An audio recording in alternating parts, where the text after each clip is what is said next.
about the connections you have in your life. What communities do you belong to? How do the people you surround yourself with influence you? For a lot of us, these communities are not just in the real world anymore. Many of them are online. If you've ever been on social media, like most of us have, you've probably noticed that there's plenty of negativity to be found on our favorite sites, just like the real world. But could it be that these online communities can have as big of a presence in your life as the real world? Through my interactions, both online and offline, I have noticed how teens' lives are being highly negatively influenced by the lows of social media. In 2012, researchers noticed a sudden increase in teens' depression, suicidal risk factors, and even suicide rates. It was around this time when smartphones became widely popular among consumers. The National Public Radio and The Atlantic both cited studies which show this correlation between technology usage and these effects, with social media playing a big factor.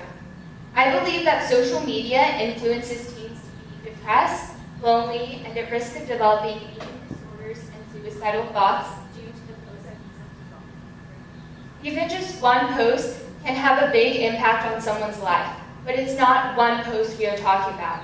It's this wave of harmful posts that flood our phones, minds, and lives. And to explain this problem, I have 3 concepts to discuss.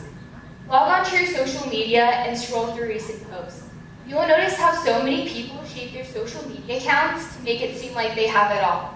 Whenever I log on to social media, the posts I see just don't describe the full picture. They're just a capture of the perfect moment, whether that's a popular crowd's party or a photoshopped body.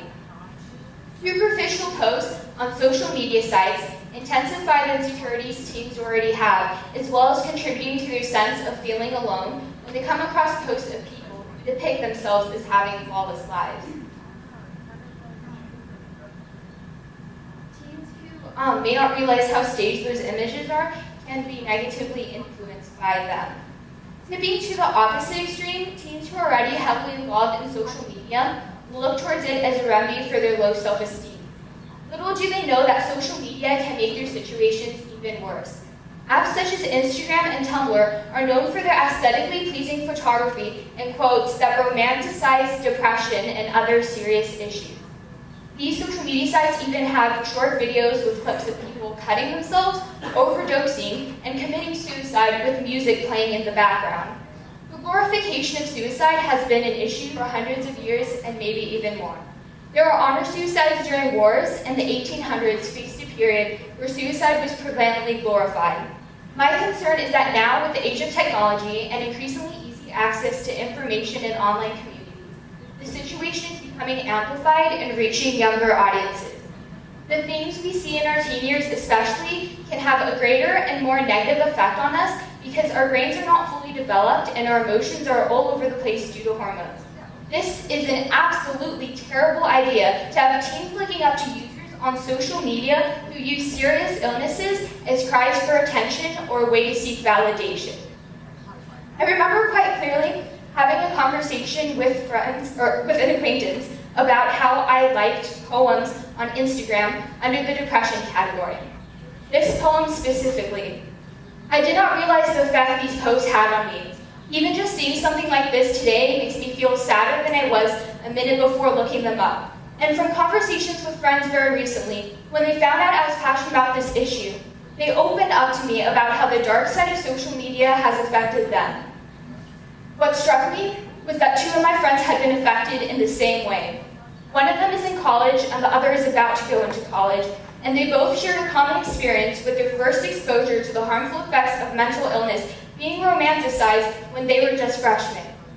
They told me that these posts encouraged them to start cutting themselves, and if they had not seen this type of content, they would not have had such severe depression and might not have even went on to self-harm. If users who are exposed to and support such negative posts are not directly involved in the communities which create and encourage these harmful posts, they are alone in their room scrolling past these posts and dwelling on all the negative aspects of their lives. This is a whole subculture of social media where teens see nothing but negativity, so that is what they're going to focus on. This is just one of many disturbing communities out there on the web. There are communities of users who bully strangers or even groups of students who bully kids they know over social media. This happens all the time, and we have had several cases of it at my school.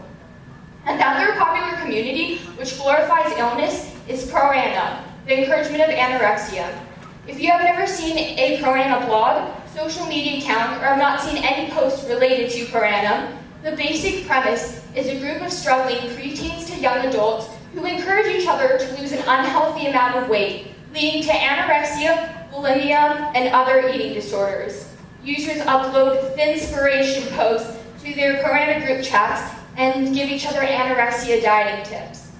Because of the community appeal, users are drawn more to influences like pro-ana.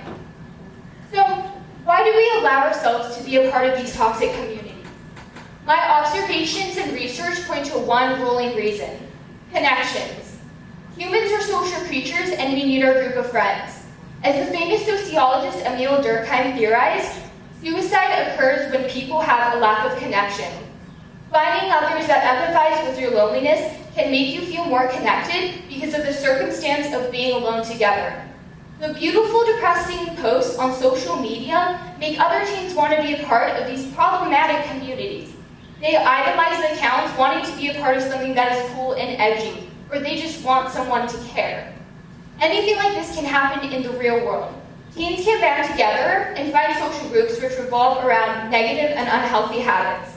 With social media, it's a lot easier to find these groups. Social media is revolutionary for this aspect. We can connect with people all over the world and find people just like us. However, social media can get into the wrong hands, and people can abuse the power they have to create communities.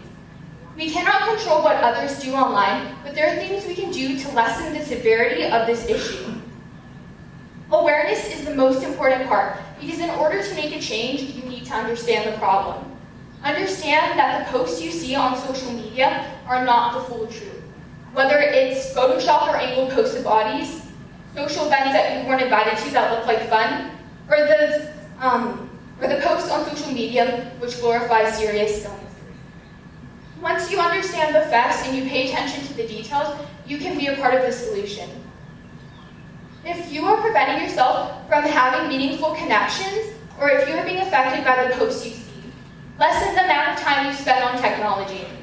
The American Academy of Pediatrics recommends no more than 2 hours of technology usage a day. The average teen spends more than 2 hours on technology a day.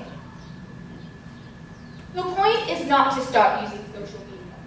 It is to use it mindfully and positively.